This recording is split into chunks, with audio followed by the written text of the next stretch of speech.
इस फिल्म की कहानी एक जंग से शुरू होती है जहां बहुत से गॉर्गियों के सिपाही अपने घोड़ों पर एक डायरेक्शन की तरफ बढ़ रहे होते हैं, जबकि दूसरी तरफ टैजोंग के सिपाही फुली आर्म्ड होते हैं और उनके आने पर अपने तीर कमानों से छोड़ देते हैं। कुछ हमला करने वाले सिपाही अपने घोड़ों से गिर जाते हैं, जबकि दूसरे तेजी से आगे बढ़ना जारी रखते हैं। अब टैजोंग के सिपाही शील्ड्स लिए खड़े होते हैं और वो गॉर्गियों के सोल्जर्स को मारना शुरू कर देते हैं। टैंक आर्मी का पर्पस एनसी फोर्ट्रेस को टेक ओवर करना होता है। इसी तरह वहाँ गॉर्गियों का एक सोल्जर आवाज लगाता है कि हमारा खात्मा हो जाएगा, हमें लाजमी वापस चले जाना चाहिए, और कुछ ही देर में रिट्रीट फ्लैग दिखाया जाता है और इस सीन में एक नया किरदार सामने आता है जिसका नाम सैमुअल होता है।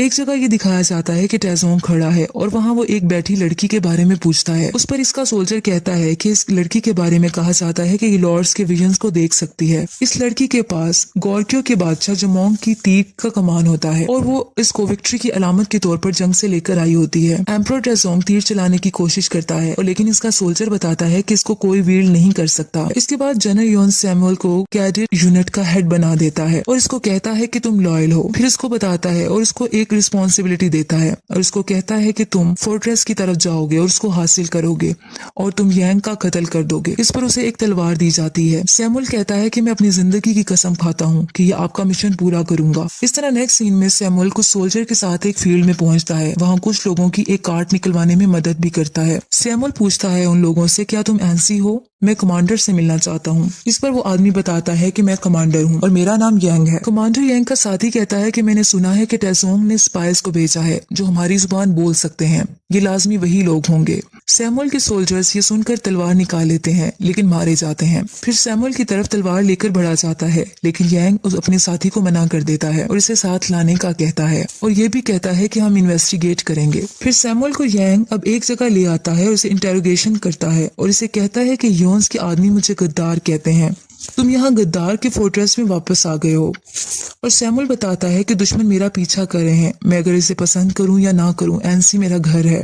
इतने देर में एक आदमी आ जाता है और सैमुअल को वेलकम करता है क्योंकि जो सैमुअल होता है वो क्लैन का आखिरी रह जाने वाला मेंबर होता है। फिर सैमुअल अकेला तलवार लिए खड़ा होता है जो इसे यांग को मारने के लिए दी होती है। फिर सैमुअल देखता है कि कमांडर एक गरीब आदमी के घर जाकर एक छोटे बच्चे को उठाए हुए होता है। वो फैमिली इसका शेबी होम आने का थैंक्स बोलती है और इस पर यांग कहता है कि ये बेबी एनसी में पैदा हुआ है, ऐसा नहीं हो सकता कि मैं ना आऊं। सैमुअल हैरान हो जाता है कि ये कमांडर यांग की अपने लोगों के लिए हमदर्दी और उनकी हेल्प देखकर, क्योंकि कमांडर यांग अपने रियाया का बहुत ज्यादा ख्याल रखता है। फिर यांग को एक फील्ड में दिखाया जाता है कुछ सोल्जर्स के साथ उनको रस्सी खींचने में मदद कर रहा होता है। फिर कुछ देर में सायरन बजने लगता है और यांग और इसके सब सिपाही सैमुअल के साथ उस तरफ चले जाते हैं। वो देखते हैं कि दूसरी तरफ कुछ सोल्जर्स आते हैं। कमांडर यांग कहता है कि ये फोर्ट्रेस को स्काउट करने आए हैं, ये रेकन यूनिट है।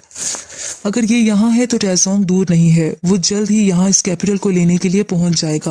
और वो सबको गेट रेडी बोलता है और ये कहता है कि टैंग एम्परर जल्द ही आ जाएगा। अंदर रूम में कमांडर यांग सैमुअल को जगह दिखाने का कहता है। सैमुअल दिखा देता है और इस पर यांग कहता है कि तुम मेरी बियर्ड को इससे ट्रिम करो। और हर आदमी की, हर सोल्जर की बियर्ड जंग से पहले ट्रिम होना लाजमी होती है। सैमुअल जब ट्रिम करने लगता है तो इसका जैगर इसकी यांग की गर्दन पर होता है। अगर वो चाहता तो वो उसको मार सकता था लेकिन वो उसको नहीं मारता। फिर दोबारा से सायरन बजने लगता है और सब चले जाते हैं। अब सब एक मैदान में जंग के लिए तैयार होते हैं। वहाँ लेडी सोल्जर्स भी होती हैं जिसमें एक का नाम बेका होता है। कमांडर यांग अपने सोल्जर्स के साथ आगे बढ़ता है और देखता है कि ऑपोजिट साइड्स पे बहुत सी लार्जेस्ट सोल्जर्स रेड फ्लैग्स उठाए हुए होते हैं। यांग सबको कहता है, जब लोग सुने कि टैंक आर्मी आगे बढ़ रही है तो मुझसे पूछना कि तुम्हें क्या करना है। मैंने बताया है कि हम फाइट करेंगे। मैंने कभी रिट्रीट करना नहीं सीखा और ना ही मैंने कभी झुकना सीखा है, बल्कि मैंने सीखा है तुम्हें हमेशा फाइट करनी है जब भी जरूरत पड़े। अगर तुम्हारी कोई बनाई हुई चीज को, चेरिश की हुई चीज को बर्बाद करने की कोशिश करे तो तुम्हें अपनी जान खतरे में डाल देनी है और यही लम्हा होता है और तुम्हें पीछे नहीं हटना। इन एनसी के लोगों को देखो, ये वो हैं जिन्हें हमने चेरिश किया है और हम इनकी हिफाजत करेंगे। फिर सब सोल्जर्स बैटल की आवाज लगाते हैं और तैयार हो जाते हैं जंग के लिए। दूसरी तरफ खड़ा टैजोंग कहता है, कमांडर यांग है जिसका मुझे खात्मा करना है और इसकी कोशिशें सारी बेकार हैं। इस पर इसका सोल्जर कहता है कि टैजोंग ऐसा है कि इसने जिस फोर्ट्रेस पर नजर डाली है वो इसने उसको ढेर कर दिया है। टैजोंग सब सोल्जर्स को कहता है कि एनसी की प्रॉपर्टीज को तुमने ले लेना है और इनके बच्चों को अपना गुलाम बना लेना है। जंग शुरू हो जाती है। बड़े पत्थरों से इन पर अटैक किया जाता है जिससे बहुत ज्यादा डिस्ट्रक्शन होती है। यांग सैमुअल की जान बचाता है एक बड़े अटैक से। टैसोंग वहां बैठा ये सब कुछ देख रहा होता है और वो ये देख रहा होता है कि यांग की एनएनसी की दीवार नहीं गिर रही होती। फिर वो सब सोल्जर्स को कमांड करता है कि वो दीवार पर चढ़ जाएं और सोल्जर को फॉरवर्ड कमांड दी जाती है। दूसरी साइड पर यांग अपने सिपाहियों को फायर करने का कमांड करता है। मुखालिफ सोल्जर मुसलसल आगे बढ़ते रहते हैं दीवार पर चढ़ने के लिए और दीवार पर लेटर लगा देते हैं। वो लोग नंबरिंग में बहुत ज्यादा होते हैं, लेकिन यांग भी अपने आप को डिफेंड करने में प्रॉपर कोशिश कर रहा होता है और इन पर पत्थर गिराए जाते हैं ताकि वो दीवार पर ना चढ़ सके। इस तरह ये कमांड देता है डिप्लॉय वुल्फ टीथ स्ट्राइकर। इस तरीके से इन्हें रोका जाता है, लेकिन अब दूसरी तरफ भी वो लेडर लगाकर चढ़ने की मुसलसल कोशिशें करते रहते हैं। टैसोंग अब गेट की तरफ अटैक एंड ब्रेक डाउन की आवाज लगाता है ताकि इसके सोल्जर्स उसकी तरफ बढ़ें। फिर वो फोर्ट्रेस में काफी सोल्जर ऑपोजिट साइड से आ जाते हैं और फाइट जारी रहती है। यांग कैप्टन और बेका को कमांड देता है कि वो अटैक करें और क्योंकि उनके अटैक करने का टाइम आ जाता है, बेका अपने सोल्जर के साथ सबको मार डालती है और टैसोंग की दीवार से लगाई हुई लेटर को गिरा दिया जाता है। लेकिन टैसोंग के सिपाही गेट तोड़ने में दौड़ना जारी रखते हैं और आखिर गेट खुल जाता है और वो अंदर आ जाते हैं। लेकिन इनको रोकने के लिए यांग ने एक रेलिंग जो कि पहले ही प्लान्ड होती है सेट किया होता है ताकि वो रुक जाएं। सैमुअल सब देख रहा होता है और यांग के साथ रहता है। अब यांग कमांड देता है क्लोज ऑर्डर फॉर्मेशन। बहुत ही डिस्ट्रक्टिव बैटल होती है। कमांडर यांग बहादुरी से इन्हें फोर्ट्रेस से भगा देता है और टैसोंग रिट्रीट ऑर्डर दे देता है। कमांडर यांग के सोल्जर विक्ट्री की बुलंद आवाज लगाते हैं और जीत जाते हैं कि सायरन दोबारा बजने लगता है और तमाम सोल्जर सैमुअल के साथ आगे बढ़ जाते हैं। यांग बहुत बहादुरी से एक्टिवली जंग करता रहता है क्योंकि वहां दोबारा अटैक शुरू हो जाता है रात के वक्त और हर जगह फायर ही फायर होती है। अचानक से कमांडर को तलवार लग जाती है और कमांडर यांग नीचे गिर जाता है, जबकि ऑपोजिट टैंजो का सोल्जर इसको मारने के लिए आता है कि सैमुअल पीछे से आकर उसको मर्डर कर देता है। यांग हैरानगी से इसे देखता है कि जो मेरी जान लेने आया था उसने मेरी जान बचा दी। कमांडर यांग जख्मी होता है। आखिर जब इसको होश आता है तो टैजोंग रियर की तरफ रिट्रीट कर चुके होते हैं। फिर दोबारा गैदरिंग होती है। दूसरी तरफ टैजोंग कह रहा होता है कि मैंने वास्ट लैंड को बहुत ज्यादा हजारों किलोमीटर को हर सिम पर फतह किया है, लेकिन मैं एक छोटे से फोर्ट्रेस को अभी डिस्ट्रॉय क्यों नहीं कर पा रहा, और वो गुस्से में आ जाता है। इसी लड़की को जिसके पास वो कमान होती है कमांडर यांग की तरफ भेजता है। वो लड़की वो कमान कमांडर यांग के सामने रख देती है जो कि बादशाह जमोंग की होती है। वो बताती है कि मुझे टैजोंग ने भेजा है। वो तुम्हें एक ऑप्शन दे रहा है कि अपने आखिरी अटैक से पहले वो डर्ट मंट बना रहा है और एंसे से बुलंद बनाएगा और तुम पर अटैक करेगा, और वो कहता है कि फिर तुम इसके अटैक से बच नहीं सकोगे। इसके अलावा वो ये भी बताती है कि टैजोंग के आदमी बहुत बड़ा हमला करेंगे और अपने तीरों को बारिश की तरह भेजेंगे। अगर तुम हार मान जाते हो तुम्हें हर चीज ऑफर करेगा। एक दफा डर्टमंड कंप्लीट हो जाए तो सब खत्म हो जाएगा।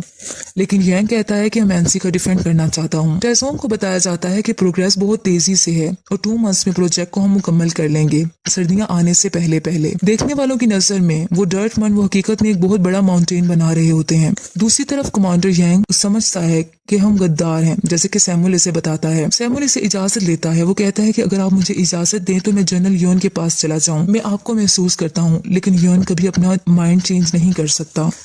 इसी तरह वो उससे ऑर्डर कहता है कि मुझे ऑर्डर दिया जाए। दूसरी तरफ कैप्टन जो कि यांग का होता है वो उसकी टैजोंग की तरफ हमला करने का कहता है उसकी कंस्ट्रक्शन के दौरान। आखिर उसको यांग से इजाजत मिल जाती है, लेकिन बहका सोल्जर कहती है कि टैंक्स HQ में जाना खुदकुशी करने जैसा है। अगर वो कैप्टन जीतेगा नहीं या वापस आ जाता है तो कोई मतलब फायदा नहीं होगा। यांग कहता है हमारे पास बस यही रास्ता है।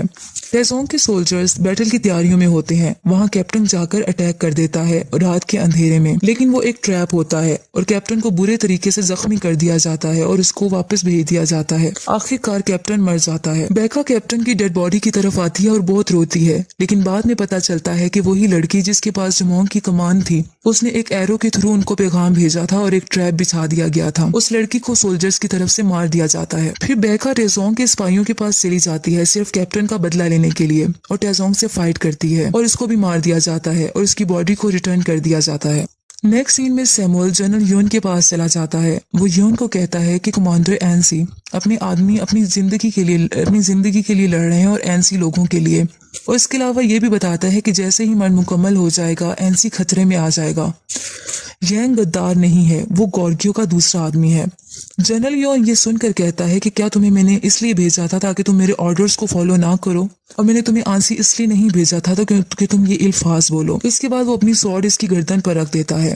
इसके बाद सैमुअल इसको समझाता है कि यांग इस मुल्क का शहरी है, इसको गद्दार कहा जाता है, लेकिन फिर भी वो एनसी के लोग इसके लिए फाइट करना चाहते हैं। वो इससे जनरल यॉन से रिक्वेस्ट करता है कि एनसी की हेल्प की जाए और उसे बचा लिया जाए। उसी तरफ कमांडर यांग अपने सिपाहियों के साथ बहुत सारी प्लानिंग कर रहे होते हैं। जैसे कि कमांडर यांग के सिपाही कहते हैं कि यहाँ की सॉइल में बहुत से पीपल्स हैं, वो दूसरे टाइप में सही मिक्स नहीं हो सकती। अगर हम मंथ के अंदर डिग कर देते हैं तो वो टॉपल कर सकती है। दूसरा कहता है कि बिल्कुल सही, ये आसानी से गिर सकती है और हम गार बनाते हैं, लेकिन गार बनाना भी आसान नहीं है। इस तरह यांग कहता है कि मैं तुम सब पर ट्रस्ट करता हूँ कि ये होगा। दूसरी तरफ टेजोंग बैटल की तैयारियों में मसरूफ होता है और सिपाही मुसलसल काम करते रहते हैं और आखिर एक शानदार दीवार कायम कर देते हैं और कहते हैं कि ये वाकई ही एक शानदार व्यू है। टेजोंग अपने सोल्जर्स का काम मुकम्मल करने पर सबको फीस देता है और सबका खाने का इंतजाम करता है और ये कहता है कि एनसी को हम कल गिरा देंगे। फिर इसी तरह यांग अपने बैटल की तैयारियों में मसरूफ होता है। इसका सोल्जर बताता है कि काम मुकम्मल हो गया है टॉपल करने के लिए। इस रात बिजली बहुत तेज चमकती है और तेज बारिश होती है। यांग के सोल्जर्स कहते हैं कि ये पानी से भर जाएगा इससे पहले कि हम इसको नॉक डाउन करें। इस तरह नेक्स्ट मॉर्निंग तमाम टेजोंग के सोल्जर्स बहुत ज्यादा तादाद में एक सीक्वेंस से खड़े होते हैं, जबकि यांग के सोल्जर्स नीचे बनी हुई केव में पानी के अंदर होते हैं और वहाँ पानी खड़ा हो चुका होता है और पूछते हैं कि हमें क्या करना चाहिए।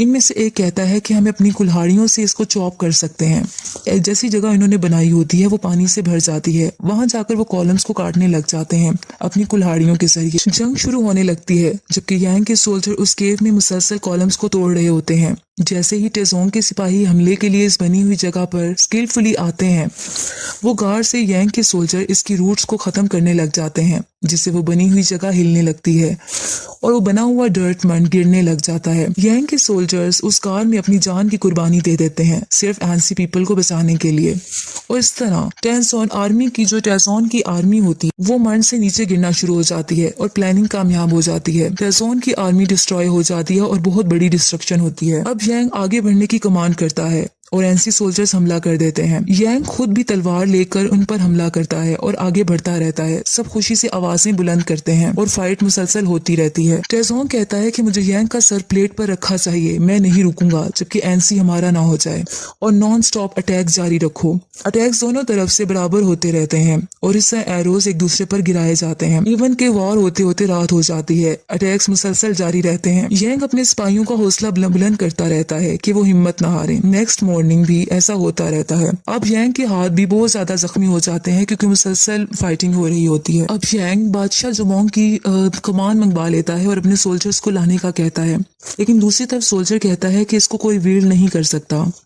लेकिन यांग कहता है कि होली किंग जुमोंग ने इसको यूज किया था। इस पर यांग अपने लॉर्ड से मदद मांगता है और दोबारा तीर को मान से निकालने की कोशिश करता है और कहता है कि हम इस वार को खत्म करेंगे और सबकी कुर्बानियों को जहन में लाकर तीर छोड़ना शुरू कर देता है। फिर एक लंबी खामोशी हो जाती है कि जुमोंग की कमान से निकला हुआ तीर टेजोंग की डायरेक्टली आंख में जाकर लगता है। वो एक आंख से ब्लाइंड हो जाता है। फिर यांग की पूरी आर्मी पूरी करेज के साथ इनकी तरफ बढ़ती है। टेजोंग अपनी हार कबूल कर लेता है और कहता है आई हैव लॉस्ट। सैमुअल अपनी गॉर्गियों की आर्मी को लेकर भी वहां पहुंच जाता है और सब अब विक्टर्स बन जाते हैं। बादशाह टेजोंग स्क्यूम हो जाता है और अपनी जंग में दम तोड़ जाता है और वो दूसरों को बताता है कि गॉर्गियों पर हमला ना करना। फिर इसी तरह लास्ट सीन में यांग और सैमुअल आपस में बात कर रहे होते हैं एनसी फोर्ट्रेस के बारे में। इस तरह थोड़ी सी डिस्कशन के बाद सैमुअल वहां घोड़े पर सवार होकर चला जाता है।